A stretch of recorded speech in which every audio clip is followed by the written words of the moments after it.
আসসালামু আলাইকুম। আজকে একটা ঘটনা আপনাদের সাথে শেয়ার করার জন্য এই ভিডিওটা রেকর্ড করছি। প্রসঙ্গত কারণে আমি সেই প্লেসের নামটা আপনাদের বলবো, কিন্তু বিজনেসের নামটা ডিসক্লোজ করছি না আপাতত। তো সিলেটের শহরের মধ্যেই অন্যতম একটা ব্যস্ত এলাকায় প্রধান সড়কের মাঝেই এই সুপার মার্কেটটা অবস্থিত, যেটার বিষয়ে আমি কথা বলতে চাচ্ছি। তো ওইখানে একটা সেকশনে গ্রসারি আইটেম সেল হয় এবং অন্য আরেকটা সেকশন রয়েছে যেইখানে মেডিসিন সেল হয়। তো সময় তখন 9টার উপরে। আমি সেইখানে যাই কিছু মেডিসিন পারচেজ করতে। তো আমি জাস্ট এন্টার করব ওই সুপার মার্কেটে, তখনই দেখতে পেলাম প্রশাসনিক একজন কর্মকর্তা। তো উনার সাথে এই বিষয়ে আলোচনা হইতেছিল যে ফার্মেসির আড়ালে ওনারা গ্রসারি যেই বিজনেস সেটাও কন্টিনিউ করছেন, যা আইনসম্মত নয়। কারণ আপনারা সবাই অবগত আছেন যে গ্রসারি শপগুলা 7টার মধ্যেই, আরও অন্যান্য শপের সাথে 7টার মধ্যেই বন্ধ করার একটা নির্দেশনা রয়েছে। তো সেইটা বাস্তবায়নে ফিল্ড পর্যায়ে আমরা অনেক সময় বিজ্ঞ ম্যাজিস্ট্রেটগণকে দেখতে পাই। তো যাই হোক, আমি যেই কথা বলছিলাম, ওই প্রশাসনিক কর্মকর্তার সাথে আমার এই বিষয়ে আলাপ আলোচনা হইতেছিল যে ফার্মেসির আড়ালে গ্রসারি বিজনেস চলমান। তো এইটা কি আপনারা দেখেন না? মানে কথার এক পর্যায়ে আমি এই প্রশ্নটা তুলে ধরি, যদিও আমার কোনো পার্সোনাল এনমিটি ছিল না। বাট ওই যে বলছিলাম, প্রসঙ্গক্রমে কথাটা চলে আসে। তো এর 2 মিনিটের মধ্যেই দেখা যায় বিজ্ঞ ম্যাজিস্ট্রেট এর উপস্থিতি ওই সুপার শপের মধ্যেই, এবং সাথে স্বাভাবিকভাবেই আইনশৃঙ্খলা বাহিনীর কিছু সদস্য ছিলেন। তো আমি এক্সপেক্ট করেছিলাম কিছু সাংবাদিকগণও থাকবেন ওনাদের সাথে, যেটা আমরা সচরাচর দেখি বিভিন্ন মিডিয়ায়, সোশ্যাল মিডিয়ায় বেশি দেখি। তো যাই হোক, ওনাদের উপস্থিতি টের পেয়ে সাথে সাথেই ওনাদের গ্রসারি যে স্টোর সেটার কার্যক্রম বন্ধ করে দেয়া হয়, এবং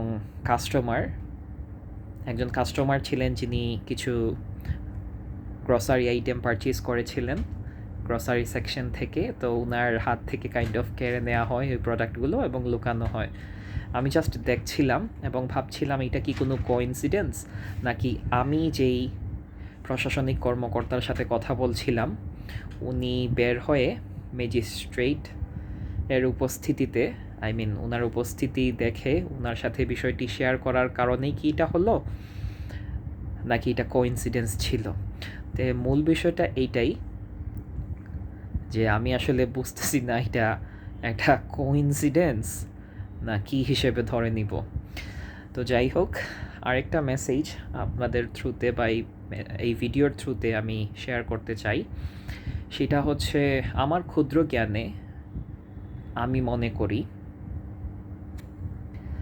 যারা এই ধরনের কর্মকাণ্ডের সাথে জড়িত আছেন তারা অতি সত্বর এই জিনিসটা বন্ধ করে দেওয়া উচিত। কেননা আইনের চোখে আপনি অলওয়েজ ফাঁকি দিতে পারবেন না। আর বিজ্ঞ ম্যাজিস্ট্রেটগণ মাঠ লেভেলে যেইভাবে কাজ করতেছেন, আমার মনে হয় না আপনারা কোনোভাবে ফাঁকি দিতে পারবেন। তো এই জিনিসটা বন্ধ করে দেওয়া উচিত। যদি ওই সুপার শপ সংশ্লিষ্ট কেউ আমার এই ভিডিওটা দেখে থাকেন, তো আপনারা অন্যভাবে নেবেন না।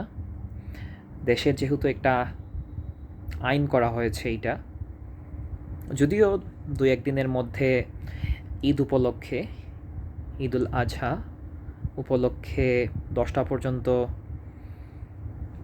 সময় বৃদ্ধি করা হচ্ছে, কিন্তু এখন আজকে যে 9 তারিখ ছিল, 9 মে, আজকে তো সেটা আইনগতভাবে সিদ্ধ ছিল না দোকানটা 9টা পর্যন্ত খোলা রাখা। তো যাই হোক, আমি বিজ্ঞ ম্যাজিস্ট্রেটের কার্যক্রম দেখছিলাম। উনি গ্রসারি সেকশনের কম্পিউটার চেক করছিলেন যে ওইটা অন আছে কি না, বা কোনো ওইখানে সেল করা হচ্ছে কি না কোনো আইটেম। তো আমি যেটা বলছিলাম ভিডিওর শুরুতে, আইটেমগুলো লুকানো হয়ে গিয়েছিল একজন কাস্টমারের কাছ থেকে, লিটারেলি এটা কেড়ে নেওয়া হয়। তো ওনারা লাকি ছিল যে, আই মিন, আমি যেই সুপার শপের কথা বলছি, ওই কর্মকর্তারা লাকি ছিল, যার কারণে হয়তোবা আজকের এই যাত্রায় বেঁচে যায়। তো পরবর্তীতে এইটার এন্ডিং হচ্ছে বিজ্ঞ ম্যাজিস্ট্রেট সবার সম্মুখেই একটা নির্দেশনা প্রদান করে যান যে গ্রসারি সেকশনের কোনো কিছু তো সেল করা যাবেই না, সাথে যেহেতু এই নির্দেশনাটা মূলত ছিল বিদ্যুৎ ব্যবহার সীমিতকরণ কল্পে, সুতরাং তাদেরকে এনার্জি সেভ করার নির্দেশনা প্রদান করা হয় এবং মেডিসিন আইটেম ছাড়া কোনো অবস্থাতেই গ্রসারি সেকশন থেকে কোনো আইটেম যাতে বিক্রি না করা হয় এই মর্মে সতর্ক করা হয় এবং প্রথমবারের মতো ওয়ার্নিং দিয়েই ছেড়ে দেওয়া হয়। তো যাই হোক, আমি যেটা আমার এক্সপেরিয়েন্স থেকে জানি বা আমার বন্ধুবান্ধব আত্মীয় স্বজন থেকে যে জিনিসটা জানি, আমরা অনেকেই এই বিষয়টাকে স্বাভাবিকভাবে হয়তোবা মেনে নিতে পারি নাই যে 7টার সময় সব দোকানপাট বন্ধ হয়ে যাবে, কিন্তু দেশের স্বার্থে আইনকে সম্মান জানিয়ে এই ব্যাপারটা আমাদের সবারই মেনে চলা উচিত। এবং দেখা গিয়েছে বেশিরভাগ যারা ব্যবসায়ী আছেন তারা এই নির্দেশনাটি মেনে চলেছেন এবং ফিল্ড পর্যায়ে কাজ করেছেন আমাদের বিজ্ঞ ম্যাজিস্ট্রেটগণ। ধন্যবাদ জানাই তাদের। সরকারি যেই নির্দেশনা সেটি বাস্তবায়নে কোনো ত্রুটি না রাখায়, এবং ধন্যবাদ জানাই সেই সকল ব্যবসায়ীদের যারা এই নির্দেশনাটা মেনে চলেছেন এখন পর্যন্ত। আর সবার জন্য একটা সুখবর রয়েছে, সেটা হচ্ছে আমি ভুল না করে থাকলে 12 মে থেকে দোকানপাট 10টা পর্যন্ত খোলা রাখার অনুমতি প্রদান করা হচ্ছে এবং এই মর্মে অলরেডি একটা পরিপত্র জারি করা হয়েছে। তো সবার জন্য শুভকামনা।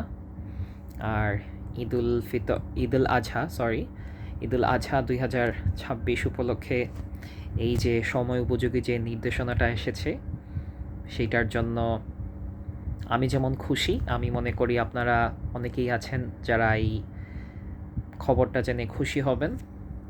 আর আরও একটা বিষয় অ্যাড করতে চাই এখানে, সেটা হচ্ছে যারা মেডিসিন বিক্রি করছিলেন তাদেরকে সাধুবাদ জানাচ্ছি এবং ওই সংশ্লিষ্ট কেউ যদি আমার এই ভিডিওটি দেখে থাকেন, অনুগ্রহপূর্বক অন্যভাবে নেবেন না। আপনারা ভালো একটা কাজ করছেন, আপনারা জরুরি যেগুলো ঔষধ সেগুলো সরবরাহ করছেন এবং মার্কেটটা স্বাভাবিক রাখছেন, কিন্তু আমার মূল উদ্দেশ্যই ছিল এই ভিডিওটা বানানোর যে আপনারা একটা নির্দেশনা মেনে চলছেন না। তো যাই হোক, যেখানে বিজ্ঞ ম্যাজিস্ট্রেট আপনাদেরকে একটা সুযোগ দিয়েছেন সেইখানে আমি তো আর বলার কিছু নাই, বাট অনেক দিন যাবৎ আমি এই বিষয়টা অবলোকন করতেছিলাম, যেহেতু আমি ওইখানের কাইন্ড অফ রেগুলার কাস্টমার, সপ্তাহে 2-1বার যাওয়া চলে। তো এই ব্যাপারটা আমার মনের মধ্যে ছিল যে একদিন তো তোরা খাবেন। তো যাই হোক, আজকে সেই জিনিসটা ঘটেছে। ইটস নট লাইক আমি হ্যাপি তাদের জরিমানা করলে, বাট তাদেরকে যে আজকে একটা সতর্ক করা হয়েছে, তো আই বিলিভ নেক্সট টাইম এই ধরনের কিছু হবে না। আর সবচেয়ে আশ্চর্যের যে বিষয়টা ছিল সেটা হচ্ছে একটা পুলিশ ফাঁড়ি রয়েছে ওই এলাকাতেই, তো তাদের নাকের ডগায় এই বিজনেসটা চলছিল। আই মিন 7টার পরেও তারা কিন্তু 11টা পর্যন্ত মোটামুটি বিজনেস করতেন এখন পর্যন্ত এইটাই দেখেছি। তো ওই শুরুতেই যে আমি একজন প্রশাসনিক কর্মকর্তার কথা বলেছিলাম, তো উনার দায়িত্বের মধ্যেই কিন্তু পড়ে এই জিনিসটা রোধ করা, যে উনার এলাকায় 7টার পরে গ্রসারি সেকশন বা অন্য যেগুলা যারা ব্যবসায়ী আছেন, মেডিসিন শপ বা ইমার্জেন্সি ব্যতীত, তো ওইগুলা খোলা আছে কি না। তো উনি সেইখান থেকে আবার বাজার করছিলেন। তো সব কিছু মিলায়ে এই বিষয়ক একটা আমাদের আলোচনা হচ্ছিল, তার মধ্যেই কিন্তু এই বিজ্ঞ ম্যাজিস্ট্রেটের যেই অভিযান সেটা পরিচালিত হয়। তো থ্যাঙ্কস এভরিওয়ান এতক্ষণ ধৈর্য সহকারে আমার এই কথাগুলো শোনার জন্য। সবাই ভালো থাকবেন। আবারও ঈদের অগ্রিম শুভেচ্ছা জানাচ্ছি। আসসালামু আলাইকুম।